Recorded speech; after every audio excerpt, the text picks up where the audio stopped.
Oi, pessoal, tudo bem? Esse vídeo é parte do AeroTalk, Explorando o Universo Aeroespacial, um projeto de extensão da Universidade Federal de Santa Maria. Nos outros módulos desse projeto, nós abordamos brevemente um pouco da teoria da aeroespacial, com o objetivo de apresentar a nossa área e, quem sabe, motivar estudantes do ensino básico a seguir por esse caminho também. Nesse módulo, Aeroespacial na Universidade, nós vamos um pouco para um caminho diferente, e aqui falamos da nossa experiência enquanto estudantes de engenharia aeroespacial, no nosso caso, na UFSM. Nesse vídeo, então, nós vamos apresentar um pouco sobre a profissão, o curso e, mais especificamente, o curso na nossa universidade. Para começar, eu considero que é essencial que nós entendamos o que faz uma engenheira ou um engenheiro aeroespacial. Eu deixo aqui muito claro que eu estou falando em termos gerais.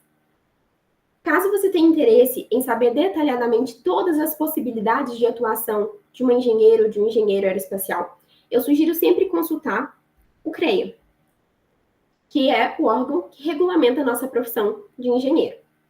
Mas, falando de forma geral, o engenheiro ou a engenheira aeroespacial pode atuar em diversas etapas do ciclo de vida de produtos aeroespaciais, como, por exemplo, aeronaves, foguetes e satélites. Quando a gente fala do ciclo de vida, o que está incluso nisso? A gente pode citar, por exemplo, a atuação de um engenheiro na concepção de um produto. Então, por exemplo, identificar qual é a demanda, qual tipo de aeronave o mercado está precisando nesse momento. Como a gente pode fazer para construir esse tipo de aeronave? Quais são as propostas que nós temos? Pode atuar também na análise e na simulação, seja de componentes específicos ou de sistemas mais complexos, na produção, como, por exemplo, numa fábrica de aeronaves, na integração dos mais diversos componentes e conjuntos que nós vemos que formam tanto as aeronaves quanto os foguetes e satélites, nos testes, seja de componentes individuais, de sistemas individuais, ou mesmo de todo o conjunto, na operação e na manutenção desses mais diversos sistemas. Aqui nós falamos várias e várias possibilidades. Mas, em resumo, a gente pode entender que o engenheiro aeroespacial pode atuar ou de forma mais geral e interdisciplinar, como, por exemplo, na concepção de uma nova aeronave. O engenheiro que atua nesse tipo de trabalho, na concepção de um novo produto, precisa sempre levar em consideração a relação entre as mais diversas áreas, entre os mais diversos componentes. Se eu aumentar o peso, qual é a consequência que eu vou ter em uma outra área? Será que vale a pena? Então, isso requer um olhar interdisciplinar. Mas o engenheiro pode também trabalhar de forma mais específica. E aqui eu cito um exemplo extremamente específico, na modelagem de um mecanismo de controle de temperatura de um satélite, por exemplo.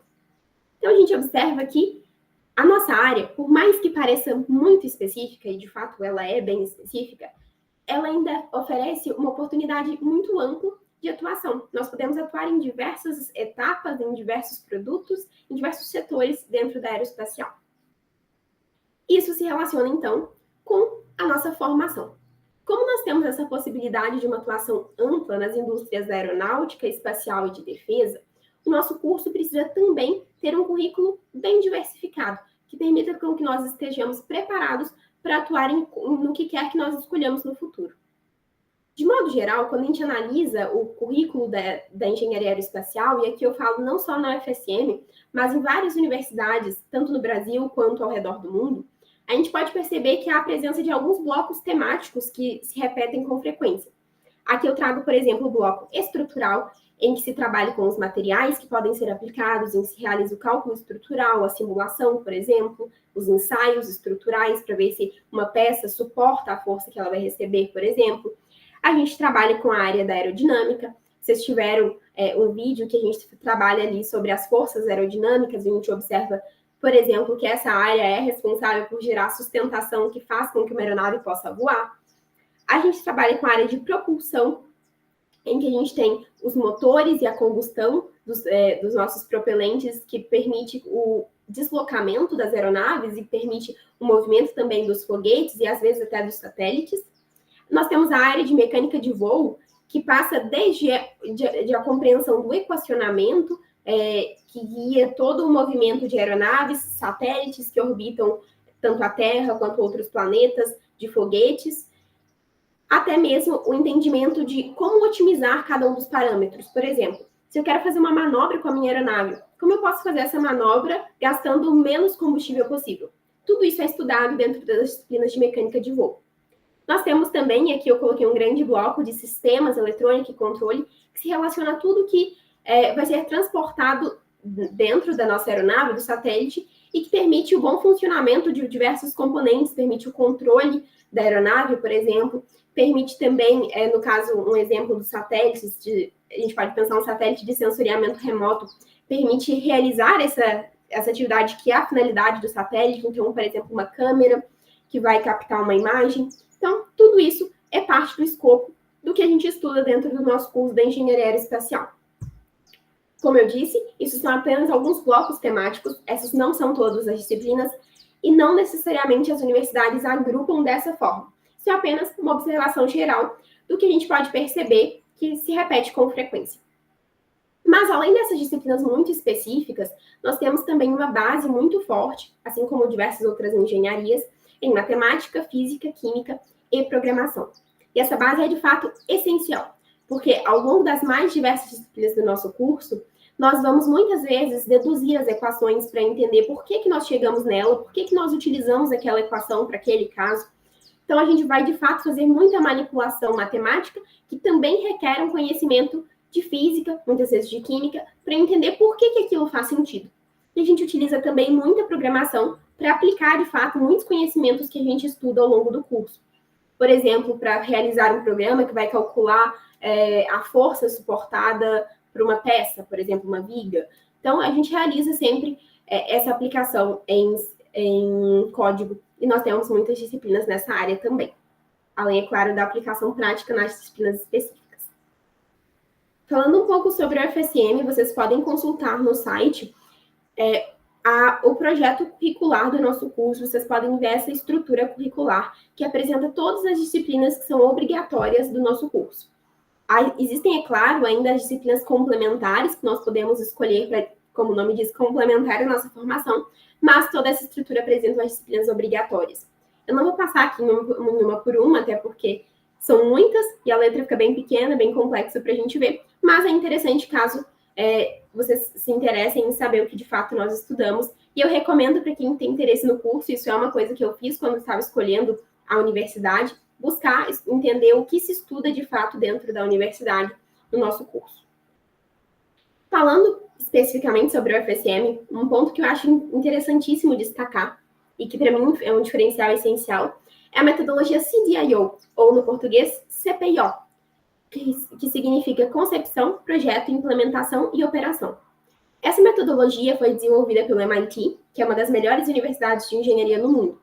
E ela permite que os estudantes tenham, desde o início do curso, a oportunidade de aplicar de forma prática em projetos os conteúdos que são aprendidos em cada uma das disciplinas. Essa metodologia está diretamente presente em 3 disciplinas de CPIO que nós temos ao longo da nossa formação, que, de certa forma, precedem e nos preparam para o desenvolvimento, ao final do curso, de um projeto final. Vocês podem ver aqui, essas disciplinas de CPIO, elas são esses bloquinhos amarelos, que aparecem 3 vezes ao longo da nossa formação. Mas o curso é também muito mais que apenas estudar dentro de sala de aula. Tem também todo o aprendizado que acontece de forma simultânea às disciplinas, mas fora das salas. Isso são as atividades extracurriculares. Aqui eu vou fazer um breve apanhado. Nós teremos alguns vídeos mais para frente, mais detalhados sobre cada uma das oportunidades, mas, de forma geral, o aluno da UFSM, no caso da Aeroespacial, pode se envolver com equipes de competição, com modelos de aeronaves, foguetes e satélites. Nesses projetos, os estudantes normalmente participam por pelo menos um ano, ao longo desse ano desenvolvendo desde as ideias, o projeto para o modelo de aeronave, por exemplo, construindo e, ao final, viajando, participando de uma competição e, de fato, colocando o modelo à prova. Nós temos também a possibilidade de realizar iniciação científica em laboratórios de pesquisa com professores da nossa área. Podemos também ingressar em empresas júnior e ter esse contato já com o mercado, com essa experiência de vendas, clientes, projetos, tudo isso. E, por último, projetos de extensão, que são voltados para o público externo à universidade, como é o caso deste projeto aqui. Um outro grande diferencial, na minha opinião, sobre o UFSM é o hangar.